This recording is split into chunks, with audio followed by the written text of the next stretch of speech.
Hereditary, Midsommar, Beau is Afraid.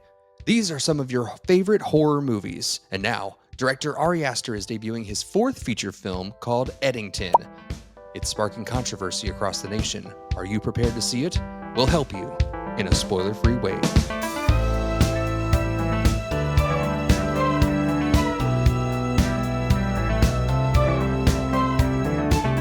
This is Popcorn for Breakfast, presented by St. Louis Area Smoothie Kings.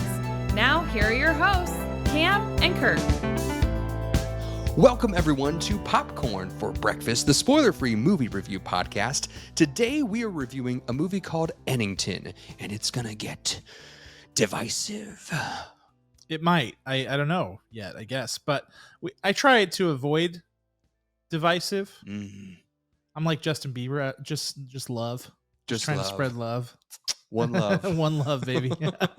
Is his tagline "One Love" or is that someone completely No, different? I think that's Bob Marley. Oh, thank goodness. I was worried it was Diddy. So no, I just was thinking back to because I've been listening to Bieber's new album. Yeah. And the viral video. That's not love, man. That's weird. You know, that's been buzzing around in my head. And so I'm just like, yeah, just love. But no, so the movie we're reviewing today is Eddington, and it is a COVID Western satire, which is kind of how they've been referring to it whenever it debuted at, I think it debuted at Cannes Festival and things like that. So everybody who's seen it has kind of said it that way. Oh, that is a weird thing. Well, not to be that guy, Cameron, but I think you meant to say at the Cannes Film Festival. Is that what it is for real? I think it is. Oh man. Yeah. Not to be pretentious because we try not Festival to de be. Cannes. But people are going to hear like the celebrities say, "Oh, when I was at Cannes last September," and they say it just like that. Gotcha. Okay. Well, that's fair. So that's the only thing we'll be pretentious about is the pronunciation of Cannes. Usually I'm the pronunciation police. I know. You I got know. me. I've just heard it so many times. I just had to say it so American there. That's right. Well, we were talking about Western, so we're talking about the Cannes Film Festival and Eddington. I'm gonna do the rest of the episode as Boomhauer from King of the Hill.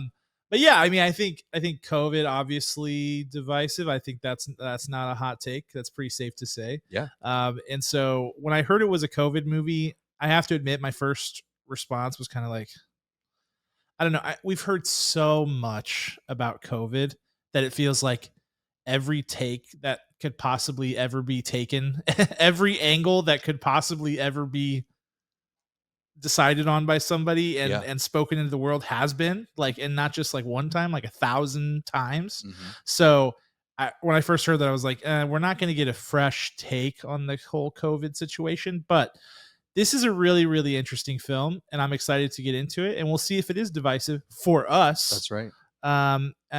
In the same way that the kind of COVID era and what transpired in 2020 was divisive for the world. And that is why right now we're going to tell you our political beliefs. We're going to tell you all of our religious beliefs, our pluses and minuses on COVID.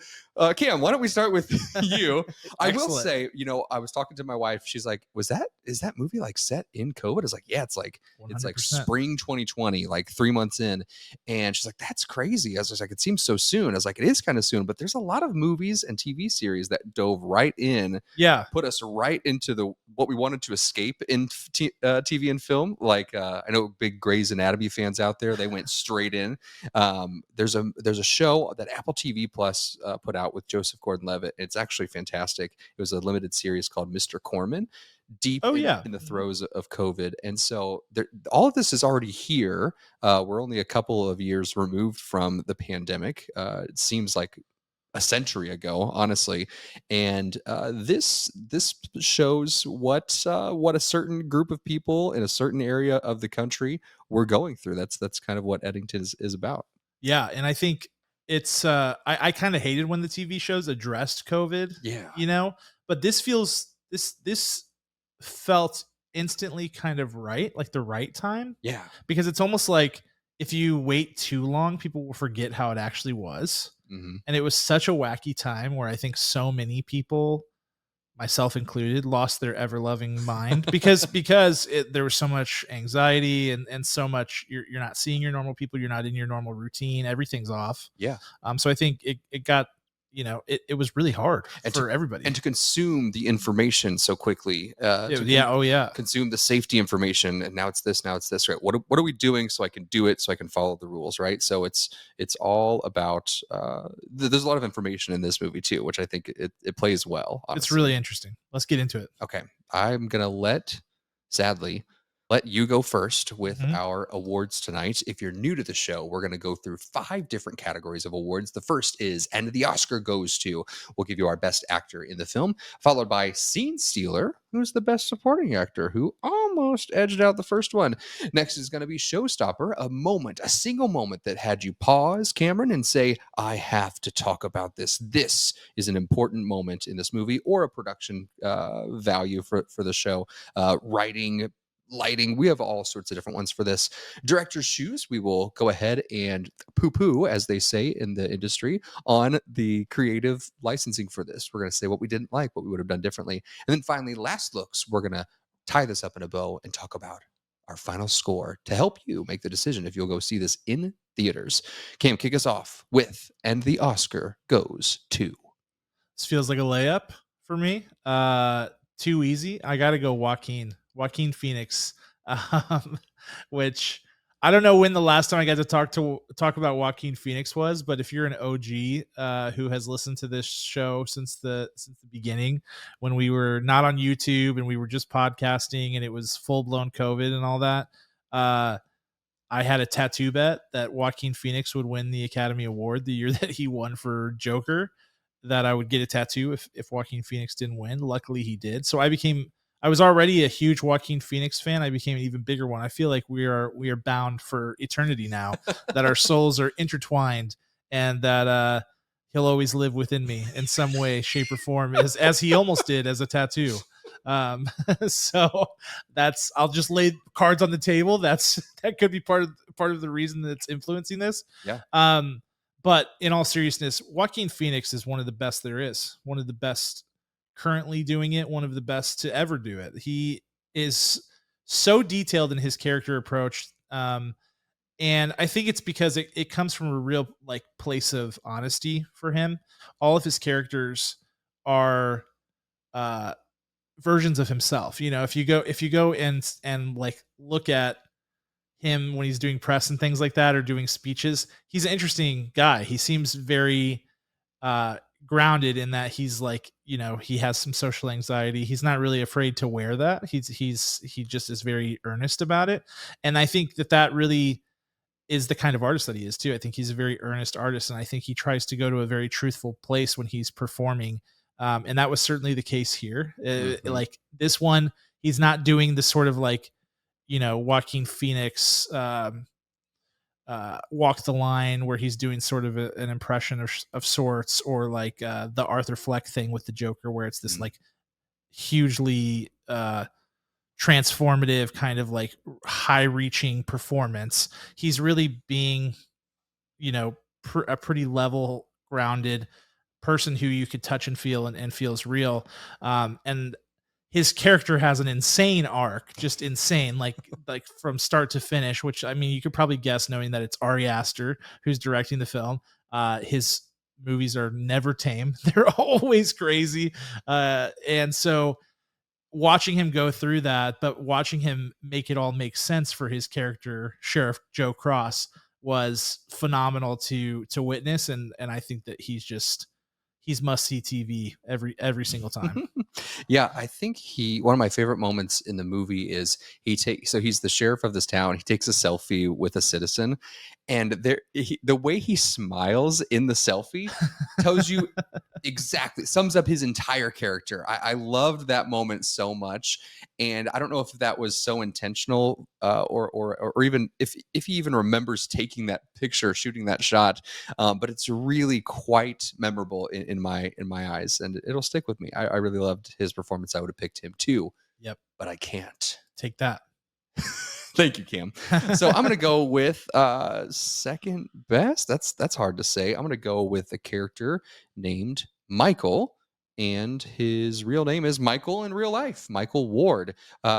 Michael plays one of the 3 members of the police department in Eddington, and he also has an incredible story arc. I mean, wherever anyone starts in this movie, 99% of them end up in a completely different spot. There's like 2 characters that are constant, and I think that's pretty true to Ari Aster's formula. And what I love about this guy, Michael Ward, who you've seen in The Old Guard, not Old Guard 2, he must have died, I don't remember him.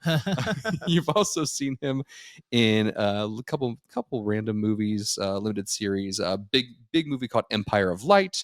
That was a big deal back in Sam Mendes, 2022. Book of Clarence, he was in Bob Marley briefly, speaking of. And what he does in this movie to get my attention is that he doesn't have that much dialogue, honestly. He is often getting reaction shots. People are talking to him or at him, and people want to see what he's going to say, and he doesn't have a lot to respond to, or he doesn't want to get involved at times, or they don't let him respond. And so I love seeing all of his just reaction and absorbing the information that's coming at him. So big shout out to Mr. Michael Ward. I thought he was great, and he would have been my choice for scene stealer, no doubt, because I think what this movie does really well is humanizes its characters, which I think is a place that you can go really wrong with the satire, because you go so far with the comedic elements and the trying to drive home the themes and taking advantage of the satire genre or format or style, I should say, to really like make do all the crazy things you want to do. But I think in this movie, Ari Aster was really disciplined in writing it and directing it to make sure that his characters felt like real normal people.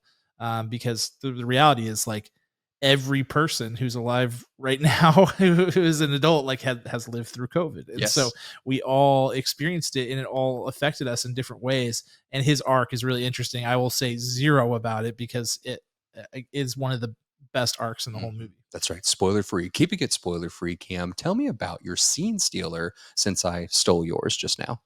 Yeah, I'm going with brand new Emmy nominee Deirdre O'Connell, who just got nominated for her first Emmy award for her performance in Penguin. She was Frances Cobb, which was the mother of Colin Farrell's character, the titular character, the Penguin, in that series, and she was so fantastic in that. Well deserved. She's been in the industry for a long time, lots of awards, and she's one of these faces you see, and you're like, I've seen her in a zillion things. Yeah. And in this one, she represents a very common kind of archetype in the modern world, and also during this, like, when you're examining this COVID era, an archetype that I think is necessary to examine, which is someone that is online way too much for their own good, and has gone down many of the deep dark rabbit holes that exist, and has subscribed to a lot of conspiracy theories and things like that. And that's not to say that, like, I think everybody has at least one conspiracy theory that they believe, and you might be like, well, it's not a conspiracy theory. I mean, to somebody it is, right?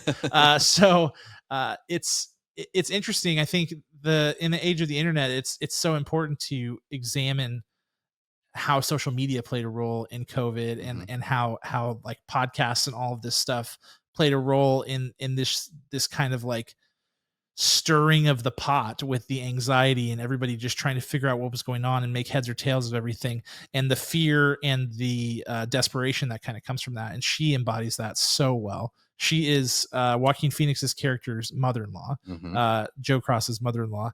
And she is living with him during COVID, as you know, like many people, like, kind of shrunk their bubble of people to, like, they would consolidate into the same home so that they could stay safe.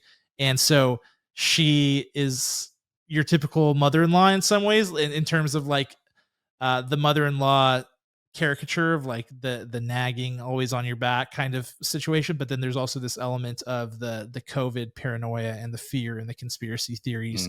And it goes to all sorts of places that some you would expect and some you would not. And she just rides it the whole way, is totally on point the whole time.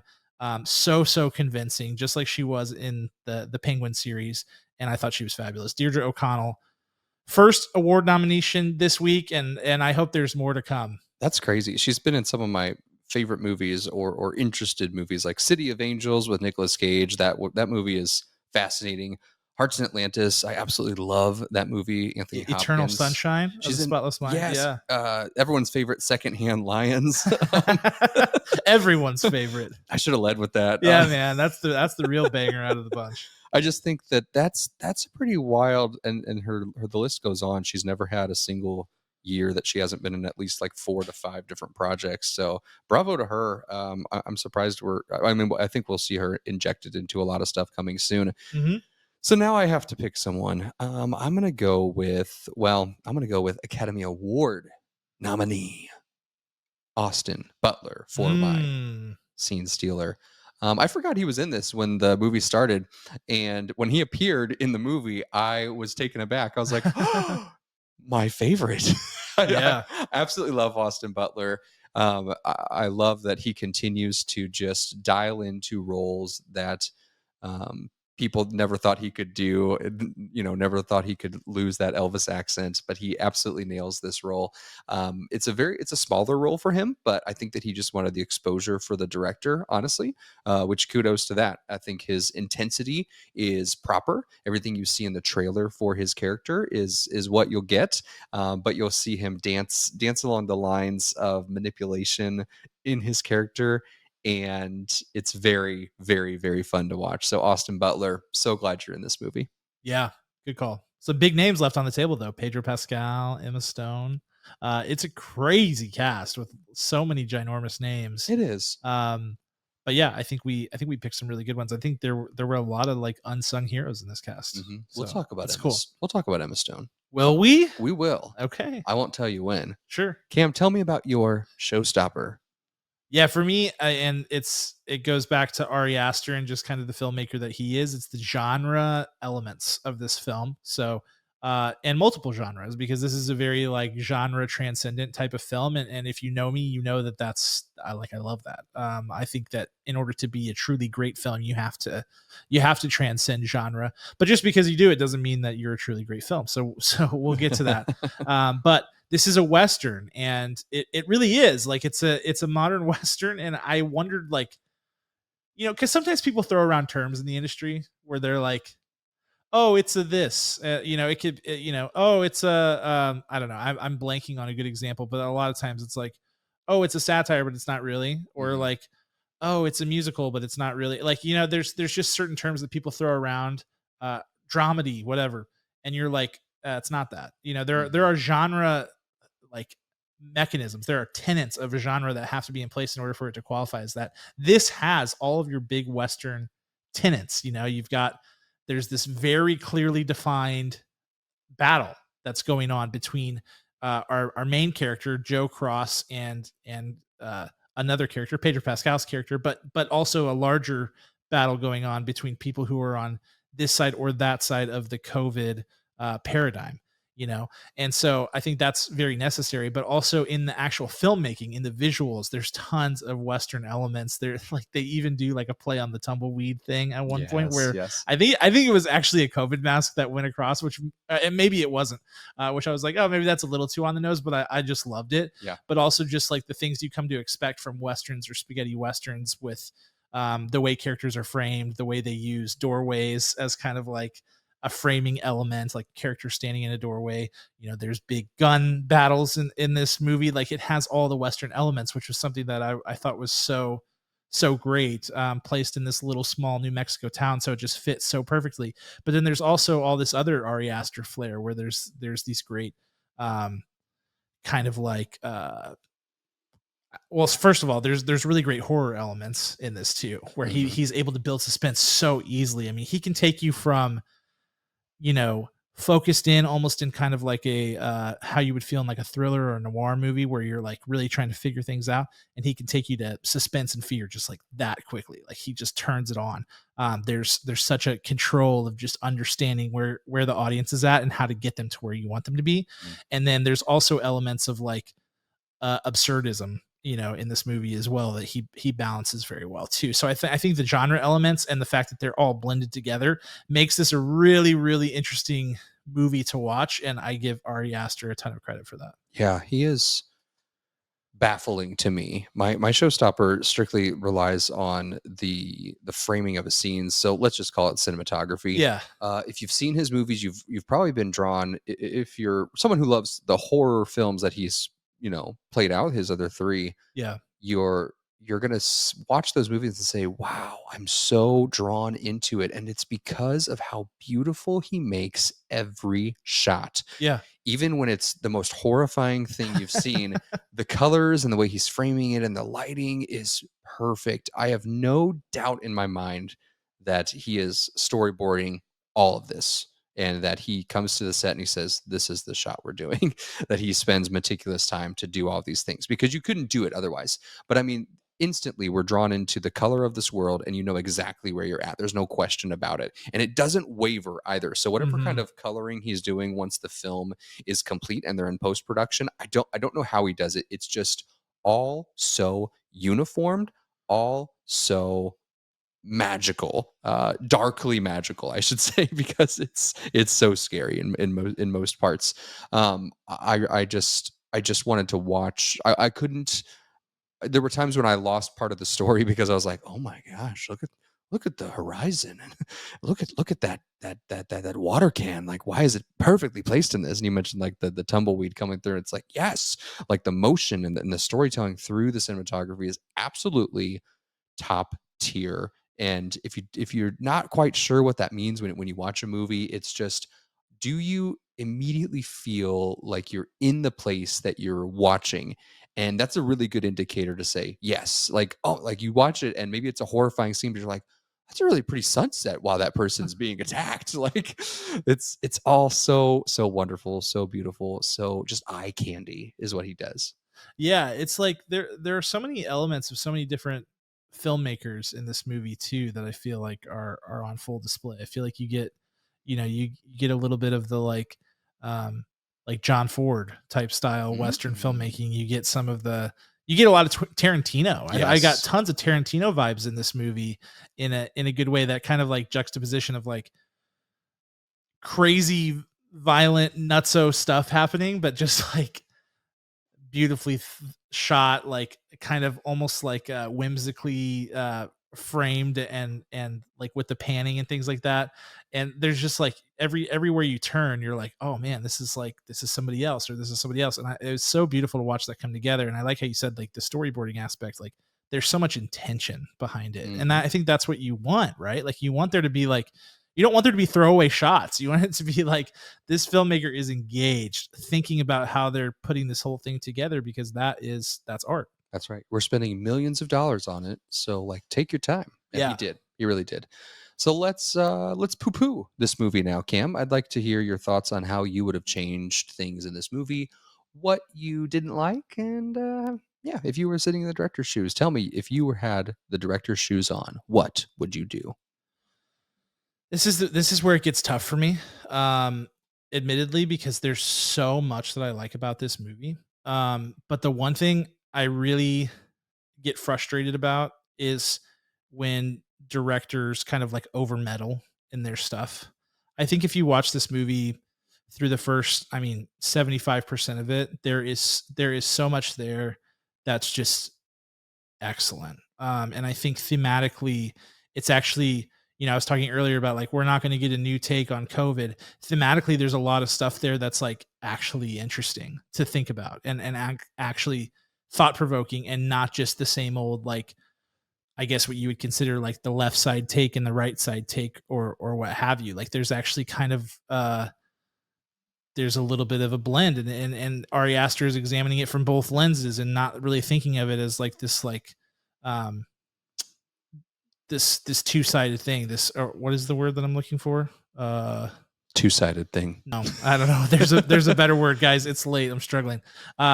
And so you're like, man, that's really cool. Like it's actually thought provoking, and it's not just like preaching to you and things like that. But all that goes out the window at the very end of the movie for me, because he wants to make sure that it's not too interpretive, and that bugs me so much because I think it comes from a place it like feels like arrogance or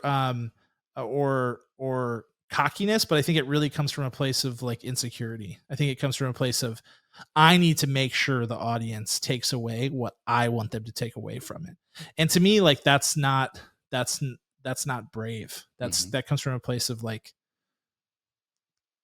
being a coward and being afraid of somebody interpreting your art in a way that you don't want them to. And I think that if you're really a fearless filmmaker, which is something that I would consider him fearless through the two movies of his that I've seen, Hereditary and Midsommar, I'm like, those are really bold movies that go all the right places and don't worry about, you know, whether or not they're going to be understood the way that he wants them to understood. But he takes there is a point in this movie where it's like, I felt like this is exactly where it should end and how it should end. And here's why, because it ties up all the themes that you've had so beautifully and leaves it in a place where we can just kind of sit with it. But then he adds another 20, 25, or what, I don't even know how long it is. Maybe it's shorter. It felt really quick, but like 15 to 20 minutes tag onto the end of the movie. That's just like, and here's what I meant. And I'm like, bro, like you've ruined it. You've ruined it. And I would love to be able to like talk to him about it. Cause I don't want to just say like, you're insecure, or you're a coward. Like it just, that's what it feels like to me. It feels like it comes from a place of, I don't trust the audience to interpret it this way. And I need them to interpret it the way that I was thinking about it. Whereas like, if you have a really good, confident piece of art, like this movie is through the first 75 to 80%, you should feel comfortable just ending it. And if people interpret it the other way, just being like, be willing to challenge yourself on that. Like, why did people see it that way? That's interesting. Maybe I should re-examine it through that lens. And I don't think he wanted to go there. I think he really wanted to make sure people knew where he stood on this at the end of it, instead of that cool kind of like seeing both sides viewpoint that we got at the beginning. And so I'm just like, man, I don't care what side you're on. Truly, I do not. Like I love watching art, and some of my favorite movies contain political, religious, cultural beliefs that are so opposite my own. But I want you to go there and do it with confidence, and he did not. Yeah. I would say that like while I watched this movie, I loved how he was balancing both sides. He honestly, if you're worried about, you know, whatever side you're on politically and religious, how it all gets like meshed together, it's so annoying, but because of COVID. But whatever side you are on, he is showing the hypocrisy and the chaos of both sides that kind of formed through the pandemic, which I appreciated. I was like, yes, let's just like laugh about all those things at times here, and let's commit to this is what I did, and that was dumb, and this is what else happened, and I was like, that's also dumb. Like it's all dumb. Like, hey guys, things got weird for a bit there. Can we acknowledge that? Yes. Like things got weird. So I really appreciated the ambiguity and the double-sided hypocrisy, and I wanted that to drive through to the very end. And you're exactly right. Like that would have been the moment you're thinking of, or the couple of beats where it could have ended the film. It would have been very strong. I don't even remember the final moment of this movie because I couldn't commit. I just wish it were sooner. Yeah, exactly. Good point. Yeah. So I feel like, you know, atmosphere is so hard to capture in a movie, but the atmosphere of this movie was so perfect. So for my director's shoes, it would be very similar. Strong atmosphere that fell off a cliff at the end. But then also, and I don't know why this bugged me the entire movie, is that I feel that Emma Stone, Academy Award winner twice, was grossly miscast in this role. It was such a waste of, and also distracting to have her in there, because she was the wrong age, first of all, for the character that she played, and she tried so hard to become everything that needed to happen within that character, and then her character just kind of disappears in the middle of the night, and you're like, where is she coming back? Where is she? Like you're just with like night goggles on. You're like, come on, show me Emma Stone again. I want to see something happen with her, and nothing ever does. So that part really aggravated me, because there's so many moments at the end where he is tying up and connecting the dots for us, and it's like, well, that was a pretty big one. So that's my frustration with this movie. Yeah, she plays a character. Have you seen Kinds of Kindness? No. It's like an anthology movie where there's like 3 different movies in one. Okay. And she's in that because she's in like everything Yorgos Lanthimos does now. And this character reminded me of a character from that movie that, again, I just really didn't like for similar reasons to you, where I'm like, we're just totally underutilizing her, and I just don't think that this works. Like, I think if you were going to go there, like, why Emma Stone? It didn't really make sense. And she's such a dynamic performer. I mean, you could make a legitimate case, and I have many times, that she's the best actor on the planet. Like, legitimately, I honestly think she is there clearly, like, for me, top 3 right now of anybody. Like, I would put her up against anybody. And so, yeah, it just felt very wasteful and very wrong. Yeah, it grinded my gears, as Peter Griffin would say. Griffith? I don't even know his name. From Family Guy? Yeah, Griffin. Okay, cool. Perfect. Well, let's move on to our last looks. Can you like add some post-production with like a swishy sound? Like swish. I want to get behind the curtain. I really do want to like design little intros for all of that. So that will come someday, but I am the least creative person ever, so we'll have to figure that. And I'm the least talented with Adobe, so if anybody wants to help me with that, now hiring will pay you nothing. We'll pay you nothing. Graphic designer and editor, please come email us. We'll talk. We will shower you with gratitude, though. We will. We're actually really good at that. Every episode we're going to talk about you. We'll be like, you're the best. We'll text you every day, just say like, you're awesome. We'll send you little just videos. ask Stefano. We do. He knows. That's how we pay him too. He's like, guys, stop texting Please me. Leave me alone. Okay, last looks on this movie. Oh man, I'm actually really glad. So we saw this one last night. The screening was last night. We did not record. Sometimes that happens. This was a case where I'm really glad that we didn't, because I needed to let this marinate for a little bit. And I think once you see it, you'll know why, because I think it is just one of those movies that you kind of have to let sit for a bit. And I think I've arrived at this place. I think this is a really fascinating movie, and one that I'm really glad to have seen, and one that I think is really well made. I think there is a case to be made that this could be Ari Aster's best looking movie. Yes, actually. And I loved getting to see him experiment with new genres, where I was like, we've gotten so much of the horror stuff, which is Beau is Afraid is horror, is it? I have not seen it, so that's why I'm asking. Afraid starts so it starts very, very similar to Eddington, to this film, and it's very much a drama and a thriller. And you're like, where's this going to go? It's very you could say absurd. It feels like a what's the painting with all the dots? Is that pointillism? Pointillism. It kind of feels like, just like with the visuals of it all, and then it goes off the rails at the end with like the most bizarre monsters that I can't even speak to because we'll be censored by YouTube. Oh my gosh, the most bizarre monsters I've ever seen. It's so good until that moment. But it's a very pretty film until then as well. Okay, yeah. So I mean, this was like, I would say you've seen all of them then. So you like, this is pretty different for Ari Aster. Yes. I enjoyed the differences of it, and I enjoyed the areas that he got to explore and to the way that he leans into it. I think he's often looped into that group of like Jordan Peele, Robert Eggers, Ari Aster as these like filmmakers who have made like 3 or 4 films. This is his 4th, and who are just like on the come up and are visionaries. And I think he deserves that. And he shows in this movie why he's such a fabulous filmmaker, and one that has a really keen visual eye and a lot of attention to detail. But it's the lack of confidence in the storytelling that really bites him on this one in the end. And I think, to your point too, like you said, I just wanted it to end because it also added runtime, where like it could have ended at like 2 hours and 10 minutes and would have been pretty perfect with a really good ending that was really thought provoking. But it goes on for like another 20 minutes, and you're just like, oh, come on. Mm-hmm. For a movie that's like pretty dialogue heavy, all takes place in this one town, like that's a tall order. So there's so much that I like about it, and it pains me that they don't stick the landing. It's exactly where the term "stick the landing" comes from.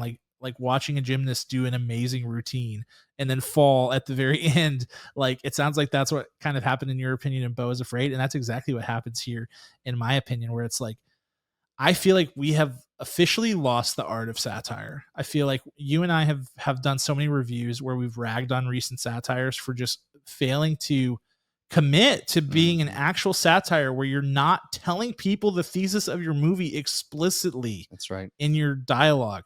And I'm like, please, can we get back to doing that? Some of the most effective movies of all time are satirical interpretations of things that have happened in the real world and showing people through comedy and through farce, like how ridiculous it is and making your point in that way. But he fails to make a point. He takes on so much.